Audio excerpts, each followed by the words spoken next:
Margaret is a member of Towanda Monthly Meeting in Bradford County. She is a part of an extended family of, I don't know how many people, but a lot. 300 plus. Yeah. 300 plus members who decided to lease their property for drilling. Their family reached that conclusion in a way that perhaps she'll say something about, but utilize what they call what is called the Quaker discernment method. It's a process by which Quakers make decisions. So with that said, Margaret, you have the floor. Thank you. So I'm here to tell a personal story and to talk about the context. And I'm not going to really talk about what gas drilling does. I think it's very well documented out there. I'm just going to talk about what happened to us and how we responded. And I'm probably going to cry. So we signed a non-surface disturbance lease. My family, the family that I married into, the Wood family, have owned a piece of property since land was taken from the Indians. They have owned a piece of property since the 1840s in Bradford County. Milton Lewis Cook, who was a Presbyterian minister and who was given this worthless bottom land that was about 60 acres, then left it in trust to his 8 children. And since then, it's been a place of hospitality, it's been a place of family reunions, it has been a beloved place for the family of now some 300 descendants, and it has been put in a trust for everybody's use.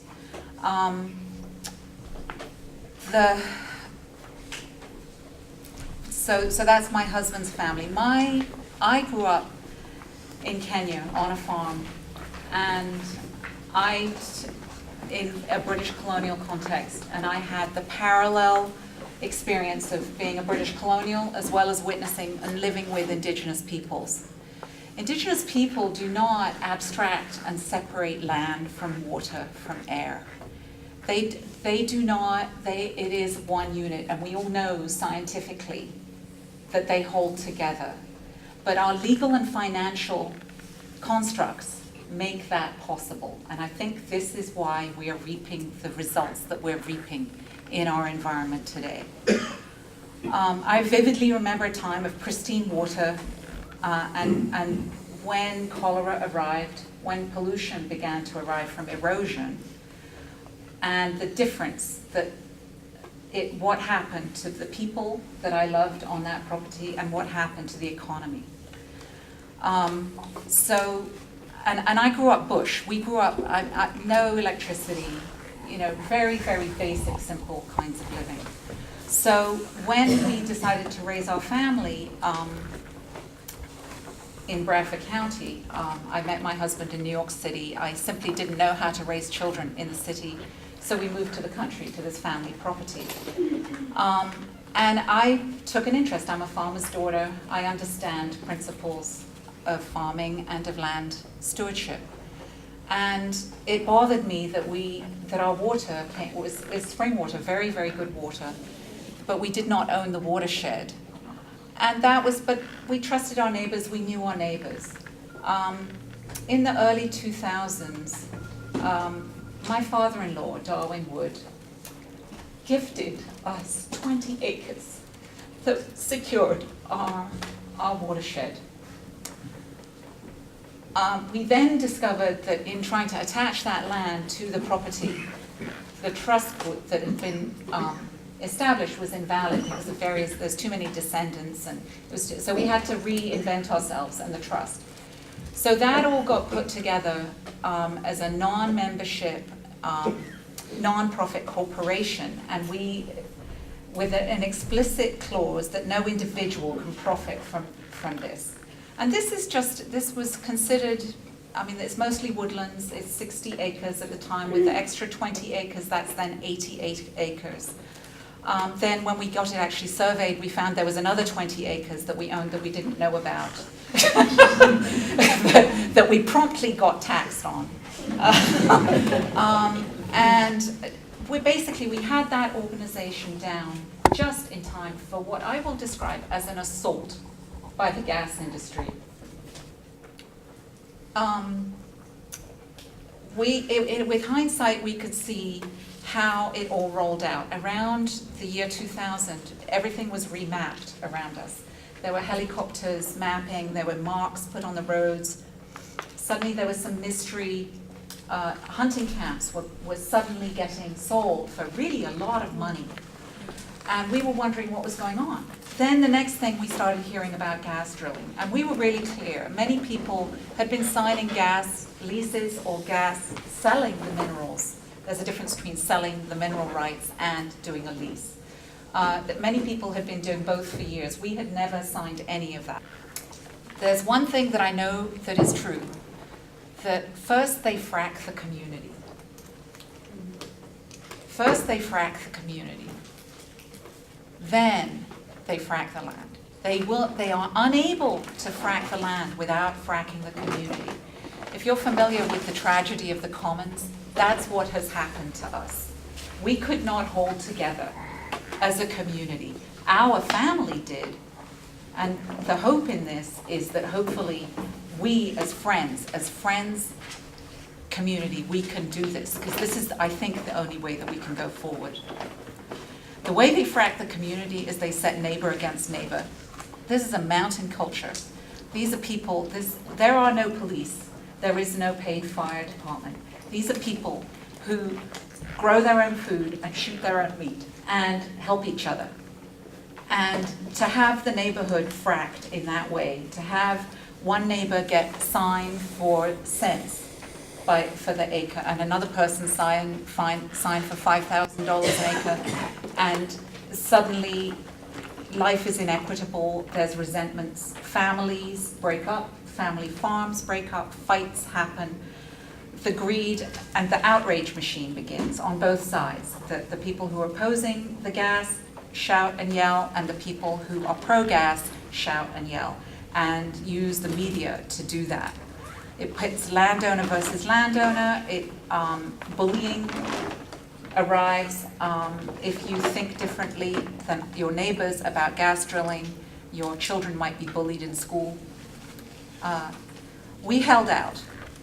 We were already fairly much a minority in terms of how we think in the community. I had, for my sins, done Million More March for gun control and had opposed the war. And after Million More March, I actually stopped talking in the community. All around us, we found that all the land around us was signed by 2008, around there.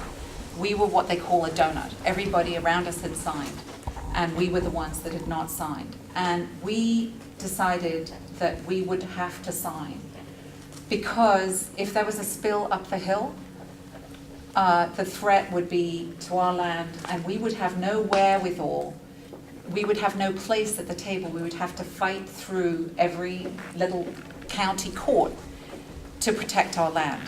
And we'll find here Chafee's, and please take note, local Rocket Courier paper in Wyalusing.